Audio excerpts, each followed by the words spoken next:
Bulletin में सबसे पहले आपको बताएं, इसराइल बच्चों के खिलाफ इंसानी हुकूक की संगीन खिलाफ वर्जियां करने वाले ममालिक पर मुश्तमिल अक़वाम मुत्तहिदा की ब्लैक लिस्ट में शामिल।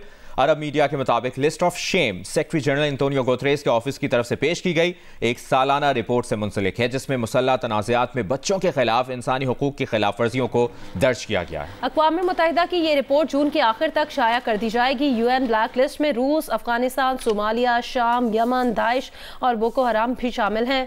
अक़वाम मुत्तहिदा के इंसानी हुकूक के अहदेदार का इसराइल को UN ब्लैक लिस्ट में शामिल किए जाने का खैर मकदम कहा। 15,000 फ़लस्तीनी बच्चे मारे जा चुके हैं। इसराइल को बच्चों के खिलाफ संगीन जराइम पर ब्लैक लिस्ट में शामिल किए जाने का इक़दाम देर से उठाया।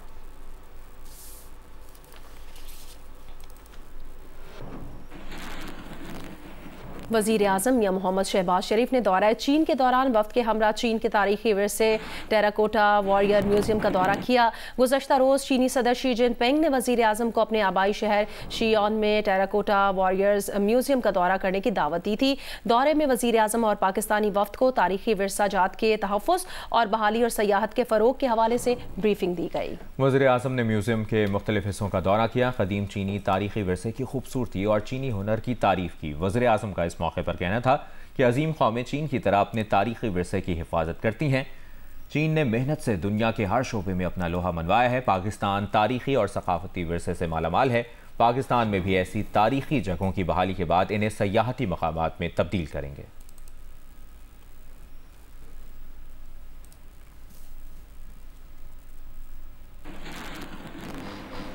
सुप्रीम कोर्ट के जज जस्टिस मंसूर अली शाह ने कहा है कि मौसमियाती तब्दीली से नबरदस्मा होने के लिए हम सब मुत्तहद हैं। पाकिस्तान 5वां मुल्क है जिसे मौसमियाती तब्दीली के खतरे का सामना है। इस्लामाबाद में मौसमियाती तब्दीली कॉन्फ्रेंस से खिताब करते हुए जस्टिस मंसूर अली शाह ने कहा कि मौसमियाती तब्दीलियों से पाकिस्तान में पानी की किल्लत बढ़ रही है। उन्होंने कहा खुश्क साली, तबाहकुन, सैलाब जैसे मसाइल का सामना है। दर्जा हरारत बढ़ रहा है जो खुराक की किल्लत का बायस बन रही है। मौसमी तब्दीलियों से क्लाइमेट फंड के बगैर नहीं निपटा जा सकता। पाकिस्तान के लिए आसान नहीं कि मौसमियाती तब्दीलियों से निपटा जा सके।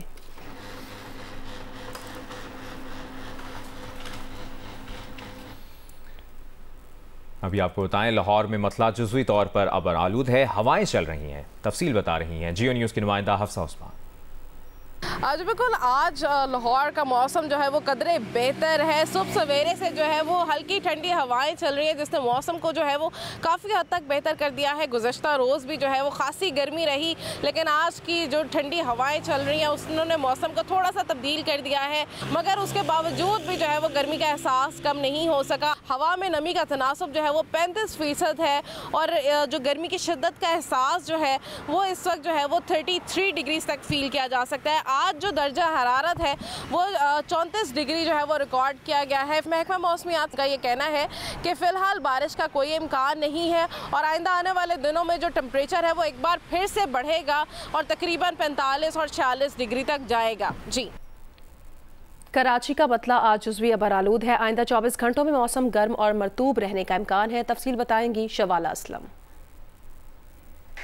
कराची में पिछले कुछ दिनों के मुकाबले जो मौसम है वो खुशगवार सा है। जो गर्मी की शिद्दत है वो भी थोड़ी कम महसूस की जा रही है, लेकिन बताया ये जा रहा है कि 24 घंटों में जो मौसम है वो गर्म और मरतूब रहेगा और जो ज़्यादा से ज़्यादा दर्जा हरारत है वो 35 से 37 डिग्री सेंटीग्रेड के दरमियान ही रहेगा। इस वक्त अगर हम आपको बताएं तो अच्छी रफ्तार से हवाएँ भी चल रही हैं और हवा में जो नमी का तनासुब है वो भी 60% से ज़ायद है। गुज़िश्ता रात जो मगरबी हवाओं के सबब जो बलूचिस्तान में बनने वाले बादल थे, जिसके ज़रिए से सुबह रात के औकात में बूंदाबांदी हो सकती है और जो हवाओं की रफ्तार है वो इसी तरीके से अच्छी हवाएं जो हैं वो शहर में बहाल रह सकती हैं। जी, और पेशावर में आज मौसम गर्म और खुश्क है। तफसील बता रहे हैं नुमाइंदा जियो न्यूज़ हैदर अब्बास काज़मी।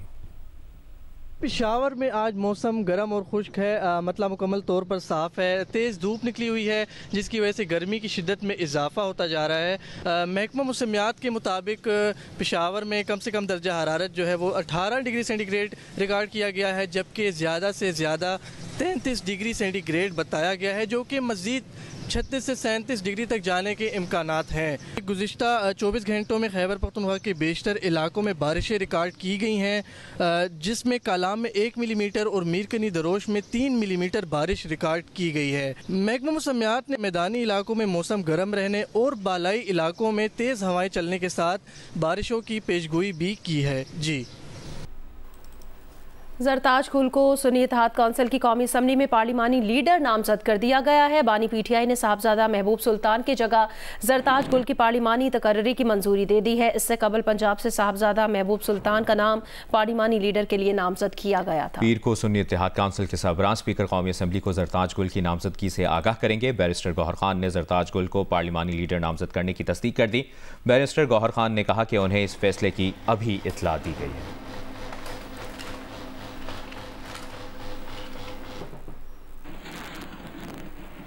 पंजाब असम्बली से मंजूर होने वाला हद तक इज्जत का बिल कानून बन गया है। मुस्लिम लीग नून से ताल्लुक रखने वाले कायम मकाम गवर्नर मलिक मोहम्मद अहमद खान ने बिल पर दस्तखत कर दिए। PFUJ के सेक्रेटरी जनरल और सदर लाहौर प्रेस क्लब अरशद अंसारी का कहना है कि पीपल्स पार्टी ने सहाफ़ियों से धोखा किया। उन्होंने कहा जल्द ही एक्शन कमेटी का इजलास बुलाकर अगले लाहे अमल का ऐलान किया जाएगा। पंजाब असम्बली से हद तक इज्जत का बिल मंजूर होने के बाद गवर्नर पंजाब सलीम हैदर ने जॉइंट एक्शन कमेटी से मुलाकात में यकीन दिलाया था कि बिल पर दस्तखत नहीं करेंगे और तमाम स्टेक होल्डर से बात की जाएगी, लेकिन वो छुट्टी पर चले गए और उनकी जगह कायम मकाम गवर्नर मलिक मोहम्मद अहमद खान ने दस्तखत कर दिए, जिसके बाद ये बिल कानून बन गया। इस बारे में सदर लाहौर प्रेस क्लब और secretary general PFUJ Arshad Ansari का कहना है कि पीपल्स पार्टी भी सहाफ़ी दुश्मन निकली। गवर्नर पंजाब को मंसूबे के तहत छुट्टी पर भेजकर कायम मकाम गवर्नर से दस्तखत करवाए गए। उन्होंने कहा कि पीपल्स पार्टी बज़ाहिर सहाफ़ियों के साथ थी और अंदर से नून लीग की हुकूमत से मिली हुई थी। अरशद अंसारी ने कहा कि जल्द ही एक्शन कमेटी का इजलास बुलाकर अगले लाहे अमल का ऐलान किया जाएगा।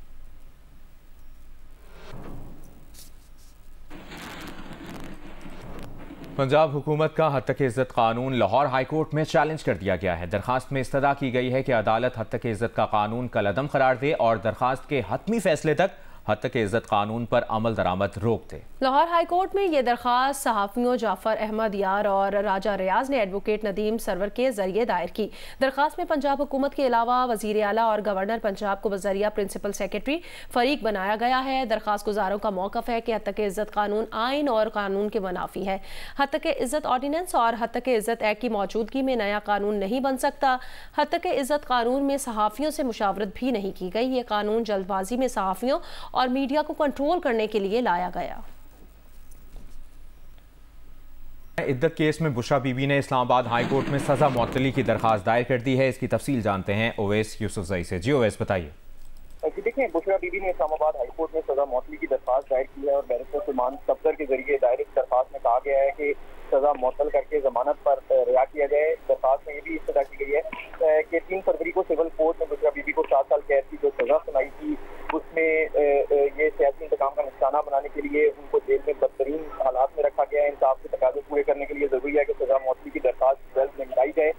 अदालत 3 फरवरी की सजा का फैसला मुअत्तल करके जमानत पर रिहाई के अहकाम जारी करे, क्योंकि इस्तगासा ने सजादात से भरपूर कमजोर शवाहिद की बुनियाद पर अदालत से सजा दिलवाई और इन शवाहिद की बुनियाद पर सुनाई गई सजा बरकरार नहीं रह सकती।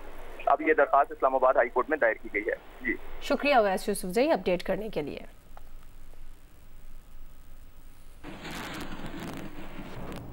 ICC T20 वर्ल्ड कप में एक और अपसेट, अफगानिस्तान ने न्यूजीलैंड को 84 रन से शिकस्त दे दी। गयाना में खेले गए T20 वर्ल्ड कप के मैच में अफगानिस्तान ने पहले बैटिंग करते हुए मुकर्ररा ओवर्स में 6 विकेट पर 159 रन बनाए। रहमानुल्लाह गुरबाज और इब्राहिम जदरान ने 130 रन की ओपनिंग पार्टनरशिप लगाई। इब्राहिम जदरान 44 रन बनाकर आउट हुए। गुरबाज आखिरी ओवर में 80 रन बनाकर आउट हुए। उनके इनिंग्स में 5 छक्के और 5 चौके शामिल थे।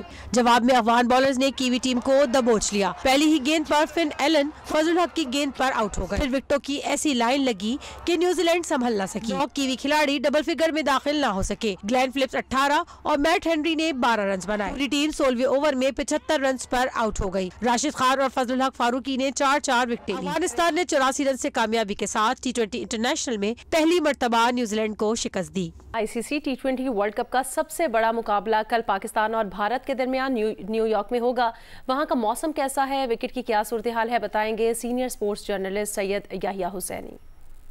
यह है निसाऊ क्रिकेट स्टेडियम न्यूयॉर्क, जो कि इस वक्त दुनिया की तवज्जो का मरकज बना हुआ है और 9 जून को यहाँ पाकिस्तान और भारत की क्रिकेट टीमों के दरमियान मुकाबला होने वाला है।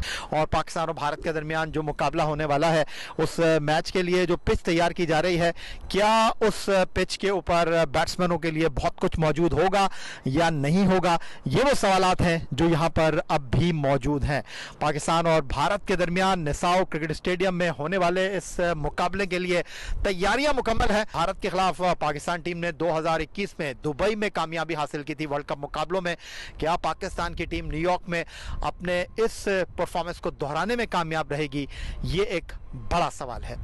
Syed Yahya Hussaini, Nassau cricket stadium, New York, Geo news.